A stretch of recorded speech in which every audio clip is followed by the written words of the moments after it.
Hi, this is Anthony with Land Title, and I'm going to bring you the City of Boulder update for detached single-family homes. This is the place in Boulder County with the absolute most inventory, and as shocking as that may seem from looking at this chart and just seeing what's going on, it's been the shining light in Boulder County this year.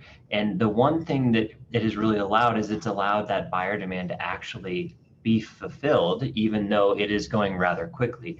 You can really see, our active units over the last few years, we've been averaging, 200 to 300 at any given time. And about, post-COVID, all you've seen is that just completely dwindle off and slow down very, very quickly. Now, the real problem that we're experiencing is there's a huge inventory shortage in the lower end of the market here. And the price point in the city of Boulder now on average is up to 1.4 million. So the barriers to entry have really allowed the inventory levels to stay a little bit higher than everything else. But look at that, it's still getting a 21% increase in average sales price. And a lot of that is due to just the composition of sales taking place in the market. Actually, Boulder County's active inventory is only down by 50%, substantially better than the rest of the county. But because there has been inventory to purchase, the total number of sold units year over year is up 52%, which is fantastic. So what does that mean for everything else? Well, it means that the average sales prices are steadily climbing pretty quickly, just like everybody else. They're bouncing all over the board because, as you guys know, the Boulder market is really diverse. And depending on what sells in a month, it's going to bounce all over the place. But you can see that over the course of the last few years, we're seeing a dramatic increase in sales.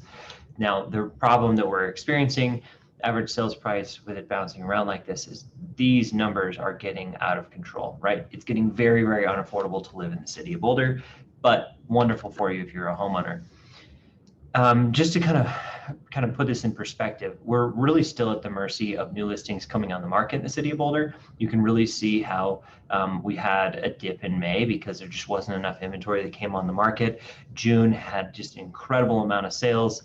And I would have to imagine that we'll be lucky to make those July numbers, but at the same time, the Boulder market is definitely doing better than everywhere else around there. Look at that. The total year over year variance for basically not year over year, but this is like a year to date figure, 45% more sales than we saw a year ago. That shutdown in COVID hit Boulder really, really hard. And in fact, we really dug our way out of that quite nicely. So the month supply of inventory, most of the county is sitting around a half a month, and we have 1.2 months of inventory. So you're really starting to see that seasonal trend start to happen where, we really have rising inventory all the way into the fall. And Boulder is slowly but surely getting a little more inventory where buyers are not absorbing everything as it comes to market super quickly. Great news if you're a seller, still ultra low inventory levels comparatively to anything we've seen in history. As a buyer, this might be a place where you can actually go get a home, find something to go under contract. Controversial, or kind of in counter to what's going on in the rest of the county. Now, it doesn't necessarily mean that at certain price ranges, it's not still ultra competitive, but as the market as a whole, definitely a little bit more on the market. 4 months of inventory like we were seeing in 2019 was more of a balanced market. And in this case, we're in an extreme seller's market, but just not so extreme that it's dysfunctional like we've seen in many other places. Now, look at this, though. If it wasn't bad enough that we have shortage of inventory, we still have so many active and strong buyers. 44 days on market. That's one of the lowest numbers we've seen in the city of Boulder in a really long time. To put that in perspective, you look out to somewhere like Erie or Broomfield or Longmont, and this is like, 8 days. So, more like 38 days, right? Or 28 days. But it's still a dramatically lower than this. So lots and lots of buyer activity, tons and tons of people looking to move to the city of Boulder, but there are a lot of barriers to entry keeping people out, number one being price. So if you have any questions, you want to talk more about the city of Boulder's market, give me a call. I'm Anthony at Land Title, and I look forward to seeing you next time.